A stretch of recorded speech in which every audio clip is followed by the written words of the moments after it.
So at this point, like we said, we'd kind of UV unwrapped all of this. And so what I really want to do is I want to start to introduce you to sculpting today. Now at this point, I don't really need to have the material preview on. And we're really going to do it for the ship. But you'll notice that there are, of course, workspaces up here, right? These very top little tabs right up here. They're kind of pretty much at the top, right? There's kind of your file menu, edit menu, render menu, right? Window menu, right? Remember, window menu saves screenshot. That's where you can do your progress check stuff, right? Remember, unless it's the bigger progress checks, your final project, I usually like to just see a screenshot instead of the Blender file, right?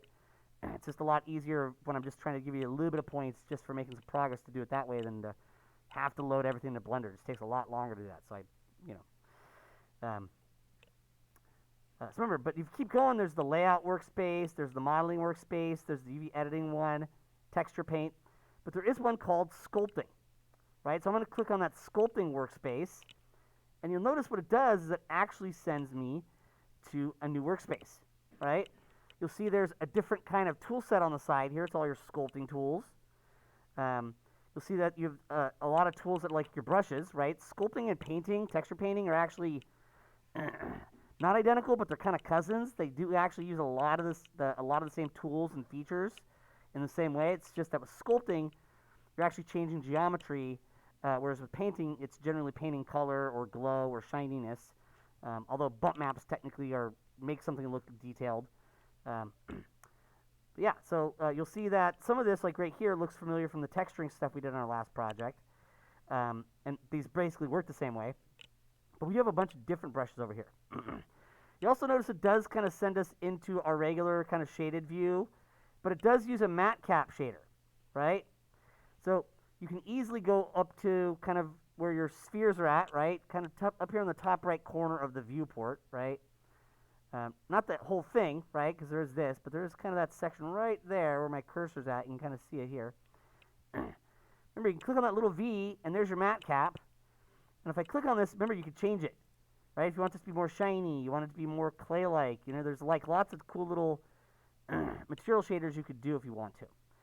It's up to you, though. You don't really have to kind of switch it, right? It's just an option. And I think I'll just keep it kind of less shiny just for showing some stuff off a little more. All right. But they are there, and I tend to like to use the matte cap shiny ones myself. But remember, it's kind of up here, but by default, it kind of sets up this one. Now, I don't really need to work on the pipes.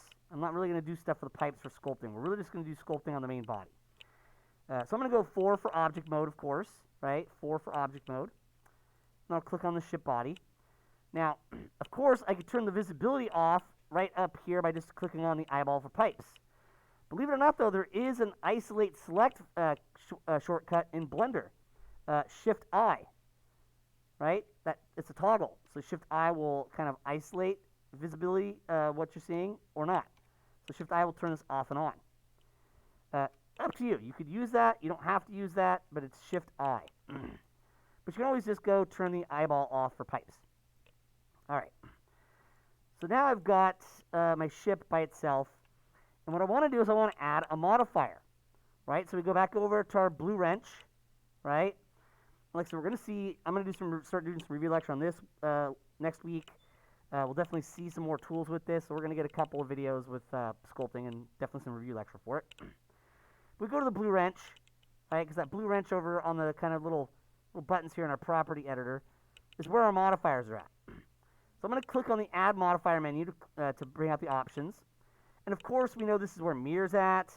At the beginning of this ship, we saw this is where subdivision surface was at. But you'll see there's also one right below mirror, right? It's right below mirror called multi-resolution. Multi-resolution. So I actually want to grab a modifier called multi-resolution. It's usually called multi-res for short, right? You'll see I kind of wrote it up on the board, multi-res modifier, because multi-resolution is kind of a mouthful, right? So multi-resolution, it's right below mirror. And you'll now see that there's a modifier here called multi-resolution. What does multi-resolution do? Simply put, it's a lot like applying a subdivision surface, except it doesn't really apply it.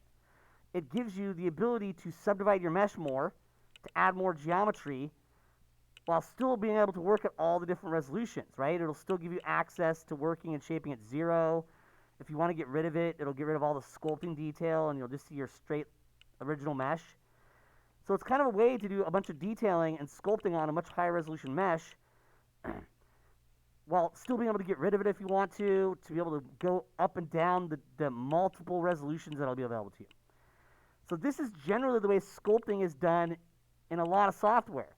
ZBrush does it this way. Mudbox does it this way. Cinema 4D's sculpting features do it this way, which Cinema 4D makes on now owns Pixelogic ZBrush, so that's kind of be weird going in the future. Modo, right? Any packages that actually Blender that have high resolution sculpting basically give you the ability to subdivide your mesh, but go up and down and work at the different resolutions. That's why it's fairly appropriately named multi-resolution, right? Because it's giving you access to more polygons, but you can still work at the different levels, the multiple resolution levels. Now remember, resolution is really just how much you have of something, right? Higher resolution for like screens and TVs and monitors means more pixels, right? I remember the days when our TVs were all giant CRTs that were like 21 inches and were 640, 480, right? Or 720, 480. And now it's super cheap to get a 40-inch 4K, right, with HDR. It's kind of insane. But that's more resolution, right? Same thing with your screens on your phones are high resolution. Your cameras are more megapixels. With 3D stuff, more resolution means more polygons. More polygons. So just kind of a simple breakdown of what multi-resolution is doing. But right now you'll see we have 0 resolution, right? It's just at 0. So you'll notice there is a button in here, a little bit down in multi-resolution, called Subdivide. The moment I click on that, you'll notice this becomes a little smoother because there's more polygons. It's at level 1 now. I can subdivide it again to get it to level 2. I can subdivide it again to get it to level 3. Now, if I want to have an idea of the polygon count, remember we can go up to these right here. Right? We see these kind of buttons right up here. It's in that top right corner of your viewport. It's a little bit above kind of the little XYZ, right? Your red, green, blue XYZ compass here. It's like your viewport presets, right? But a little bit above that, remember, are your kind of really visibility stuff for your viewport, as well as kind of how you're shading your model right here. So if I go to this kind of one, and we've seen it a little bit before, I've shown this before, we notice there's one that's kind of 2 circles crossing each other a little bit, kind of like a Venn diagram. And one's kind of empty and the other one's white, right? It's right here. If I click on the V next to it, not only can you turn on or off your axes as well as your floor, so if you don't want that stuff, you don't have to have it, but you'll see you can actually turn on statistics. Right here, statistics. And if you turn that on, you can actually see your polygon count in triangles. So, subdivided to 3 levels, this is now close to 700,000 triangles. That's a lot more than the default. Remember, the default base for this was like 8,000, 10,000 triangles. So just by subdividing it 3 times, you know, it's going to all of a sudden boom, boom, boom, right? Subdividing is taking a quad, dividing it into 4 smaller quads, right? So it doesn't take a lot of subdivision levels to get to millions of polygons. Now, this is all going to, how far you can go with this is all going to depend on how far you can go with your computer before it shuts down, basically, right? Before Blender becomes unstable, before, you know, it slows down a lot. So I'm going to go one more level because I know my machine back here can handle it. But I also know some of these computers are old. Your devices aren't exactly the most powerful, right? Because they're meant for other stuff, right? They're really meant to be something you can have access to the internet and Word, right? We're just kind of, we pushed them into service the last 2 years for 3D stuff, right? But they're still capable of doing that. So you might not be able to get up into the millions, right? On any pretty respectable computer, Blender can easily handle 30, 40 million polygons. I'm going to keep mine lower for now just because I want to temper your guys' expectations for how far you can push it on your machines, right? But I've got myself to level 4, and now you can see I've got 2.5 million triangles. Now, one of the things you'll notice is you can actually go down your levels, right? And you see how it actually goes down its poly counts.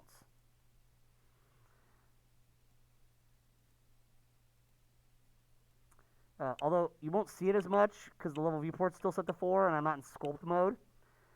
But I'll show you in a minute. There's also a quick key for it as well. But that's how you get more polygons. Now, remember, sculpt mode is part of our normal mode menu, right? There's the object menu that's got object mode, edit mode, texture paint mode, right? There's a new quick key, but also sculpt mode. Remember, that was actually a quick key quiz from last term that was on our final. Sculpt mode is 5. There is a quick key for sculpt mode 5. But remember, it is a mode right in here. And once I hit 5 for sculpt mode, our sculpt tools come back up. And you'll notice that when I turn sculpt down, you see how the polygon count goes down and the resolution goes down. So when you're in sculpt mode and you change the sculpt level here in your multi-resolution modifier, that will actually actively change the levels, right? There are quick keys for that. Page down and page up. So page down and page up on your keyboard will actually do that as well, particularly if you're using industry compatible like we are. So kind of neat, right? We've now got more polygons. So what does this mean? Well, when you've got several 100,000 or several million polygons, that means if you're like on a character creature, you could start to paint in wrinkles and scars, right? You could start to paint in those kinds of, sculpt those kind of details in that you wouldn't model in the base mesh. I could start to put small rivets on this, which is kind of what I'm going to do today. I'm going to show you a little bit with the strokes and some basics, and then I'll show you how to use masking with the curve stroke, which is really cool to do some cool little paneling. We'll see that next week. We're really only going to do a couple days of sculpting because we don't need to go too nuts on this vehicle. Now, one of the things you also want to keep in mind is that right now, sculpting symmetry is not on. And our UVs are on top of each other, right? Remember, there's no right or wrong when that comes to that. You just have to understand the benefit you get to having UVs on top of each other is that you can have a 2048 that acts like a 4986. It acts twice as big as it is because it's the same texture on both sides. Even though it's one lower resolution texture, on the model, it looks twice as big. But you do sacrifice asymmetry, right? Your model has to be the same on both sides. So there's no right or wrong. You just have to understand what you get as a benefit and what you get as a cost to it. But that does mean when we're sculpting, we probably want symmetry on, which is also great. It's great to know that you could turn symmetry on for this. So you notice my sculpt mode is on, right? 5 for sculpt mode. My sculpt brushes are here. And you'll notice over here that we do have a couple of new options here. Not only does the options menu have things like gravity factor, so that'll actually have gravity, which is neat, right? We're not going to need that on this ship, but if you're like doing kind of like fatty folds on a character, that could be quite cool, right? So that actually this Blender does have a gravity feature, which will pull your sculpt down a little bit depending on how strong you make the gravity. We don't need that, right? But there are some options in here, but there is kind of right over here, you see it X, Y, and Z, and it kind of looks like a butterfly being cut in half. That's basically symmetry. So if I turn X on, you'll notice how I now have sculpting symmetry, right? So Blender does have a symmetry function for selecting, moving, tweaking, sculpting that doesn't need a mirror modifier. The reason we haven't been using that up to this point is, well, when you're making something and you want to do extrusions, loop cuts, bridges, all that stuff, this isn't going to work. This symmetry functionality is only for shaping and sculpting. So if you're just going into shape stuff, you're just going into sculpt stuff, you don't need a mirror modifier. Just turn the symmetry on. But if you're actually building geometry, adding geometry, this isn't going to work for that. You need to have the mirror modifier on, right? And the mirror modifier does not work with the multi-resolution yet. So don't try to have both those on. You'll get weird results. The multi-resolution will override the mirror and stuff like that, right? And it'll kind of get rid of half the model. So usually when you're sculpting, you just have the multi-resolution modifier on, and that's it. But I turn X on, and I do get symmetry for sculpting. Now, before I show you a few strokes, this regular brush at the top is just your regular draw brush. It does have a positive or negative, which will either pull out or push in. you actually have strength pressure, so if you're using a Wacom tablet and pen, the pressure you push on the pen will affect it. And then, of course, there's strength as well as brush radius. Now, your right and left bracket keys control your brush radius, but also S can kind of let you adjust the brush radius or softness as well, right? But there also is just a radius control right up here, too. So you have actual buttons to control these things. I tend to like the left and right brackets, and that's pretty standard. Most software actually uses left and right bracket for that. You notice how right brackets usually default select linked, but when sculpting it's different? Blender's context sense of this stuff. These are the things that as you use Blender more, you really start to love that Blender says, hey, you're in sculpt mode, so those old quick keys don't work here, right? At least a lot of them don't. So if you want to reuse quick keys, you can, right? Or the quick keys will kind of be, you know, context sensitive to the mode you're in. And once you get used to that, it's actually really cool. So sculpting is simply just hold down left mouse button to drag, and you see how it actually pulls out this geometry here? If I hold down Control, Control automatically inverses it. So Control basically goes from positive to negative. So if I hold Control down and left click, you see how it pushes in? Now, we don't really want to do this on a spaceship, but this would be pretty cool to develop and move around some muscle form for a character or creature. And of course, Shift will smooth. It'll soften out your stuff, right? So see how you can kind of soften your shape, transition it better. Shift is smooth. There is a specific brush for smoothing. It's right there. But Shift does that. These are actually pretty universal quick keys for this, right? Now I'm going to undo some steps, Control Z a couple times, right? Because I didn't want to use that kind of sculpting, but I wanted to show you a little bit how sculpting works. And remember, it's based on brush size. There's even a brush called Crease. If I give it a small brush size, you see if you have enough polygons, you can start to do kind of wrinkles and kind of skin folds and stuff like that. So you see how having hundreds of thousands or millions of polygons actually lets you add cool detail levels in here. So when you see all of the wrinkles on a character or creature, you see the kind of paneling details in video games and movies, this is based on sculpting, right? The actual mesh that we had earlier, that's your base mesh. All of the details end up being in a texture map eventually, and we sculpt them in. So the really high-level details are actually sculpted. We don't model them into the base. We don't need them to be in our base mesh. We sculpt them and then convert that sculpt to a texture. Now I'm going to go back to my my top draw brush here. And what I want to show you is, first and foremost, maybe a little bit of rivets for this stuff here. Kind of be fun. And then I'll show you a little bit of the line stroke, and it'll just be a good introduction to sculpting and some basics. So I've just got the regular, very top draw brush on. Now, I want to do rivets. So the strength of 0.5 is probably fine, but I can always change that. I'm going to go to the brush menu, right? There are these menus here in our sculpt. Brush is one of them. I want this rivet to kind of look a little bit sharper. So I'm going to turn hardness up. There's actually a hardness feature for the brush. But I also need to go over to stroke, right? Because brush gives us hardness. Gives some other cool stuff as well, but we're not going to go over all these things, right? But we go over to stroke, and we see at the very top of stroke is our methods. Now, you remember how we kind of saw some of this on our texturing? That's because these are the same basic controls that texturing has. Most of that stuff still works here, right? You can load in textures to use as stencils or as view plane, right, for stencils or stamps. We can switch our stroke method to drag dot, right? So this is by default. We go to stroke menu. The very top stroke method is called space. We click on that. We can go to drag dot. And with that on, and our brush hardness set somewhat, you'll notice I can just left-click drag, and it drags in these little dots of sculpted data, so we can make some cool, quick rivets for our spaceship. Of course, I can make them smaller, although to get them to look nice, you'd want your sculpt resolution to be high enough, right? I just kind of put these in.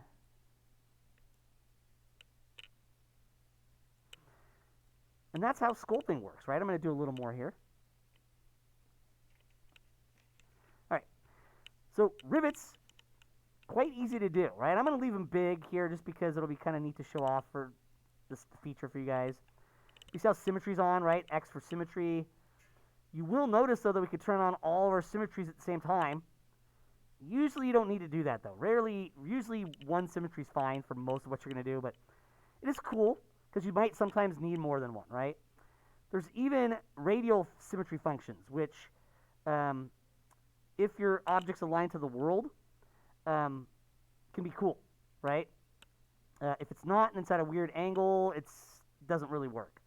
So definitely cool, but it has use, but is somewhat limited. But it is neat. So I'm just going here and I'll put some rivets in. But you see how it's just so easy to just kind of drop these in as part of our sculpt detail? And it's just neat to see some of the neat little stroke features we have. Now, if I wanted these to push inward, right, I can hold down Control, and you see how it actually makes it kind of a little dent in. Right? So if I wanted to kind of maybe make a bigger brush size, right or left bracket, maybe I want the strength a little higher, I could put in some big kind of dents here just by holding Control down. You see how it pushes those in instead of out? Of course, that is just your negative. So you just turn negative on if you don't want to hold Control down. So remember, you could pull polygons out off the surface, but you can also push polygons into the surface. And that's just the plus or minus, but Control inverses that, right? So if you have minus on and you hold down Control, you see how it inverses it? So Control is more truly inversing whatever your default is, plus or minus. But you see how this can be a neat little kind of thing that you could do to kind of add a little bit of extra form to this ship. So dragdot can do some really, really neat stuff, right? Dragdot can do some really, really neat stuff. It's just stroke, dragdot, and we have brush hardness. I'm going to turn that back down, and I'm going to go to turn my stroke method back to space. Before we're done here, I'm going to save as really quick so I have a sculpt one. So I'll just do Spaceship Sculpt. And you notice how I'm actually kind of creating versions, right? And I'm changing up the names because I've got a UV one that I want to keep without the multi-res, although since you can get rid of the multi-resolution modifier, probably not a big deal, but saving multiple versions with different names at different stages, never a bad idea. So what I want to do just before we finish up here is I'm going to go to the brush right below draw, which is called Draw Sharp. And I'm going to use a right or left bracket to make my brush smaller. Remember, it is just radius right there, so you can turn it down there. And you'll see that by default, Draw Sharp really just lets us kind of do a sharp push in. So automatically it's kind of sharper, right? And it's also already kind of got a negative, right? I'm going to maybe make the strength a little higher. And I'm going to switch my stroke from stroke method space to line. Right? And remember, we've seen line before. We did a bit of that stuff with our texturing. All that stroke stuff, it's identical to the texturing stuff. All of these can be used with texturing as well. But they can be used as sculpting. So most of what you learned with texturing on the last project applies to sculpting. Except obviously we're doing it to real geometry. So with the line stroke method, I can just left-click drag, and it draws out a line. Let me make it a little bigger here. So I could easily start to just come in here and do kind of a bit of cool lines on this part of the ship.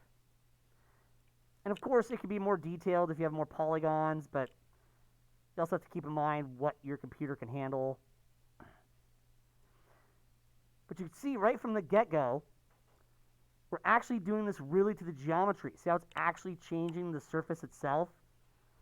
But to do that, you need millions or hundreds of thousands of polygons. The more you have, the better look, the higher, the more detail it can get, right? So if you only subdivide once and you're like, I can't see much detail, well, it's just not enough polygons. You need more polygons to get these details, right? Just to show that, if I hit page down, you see how it goes to level 3, and you see how the rivets in particular lose a lot of their detail? If I go down to level 2, they're almost gone. Level 1, there's a hint. But you notice how I can go to any one of these levels, and I can actually do work at these levels. And you see how it kind of propagates through all the levels?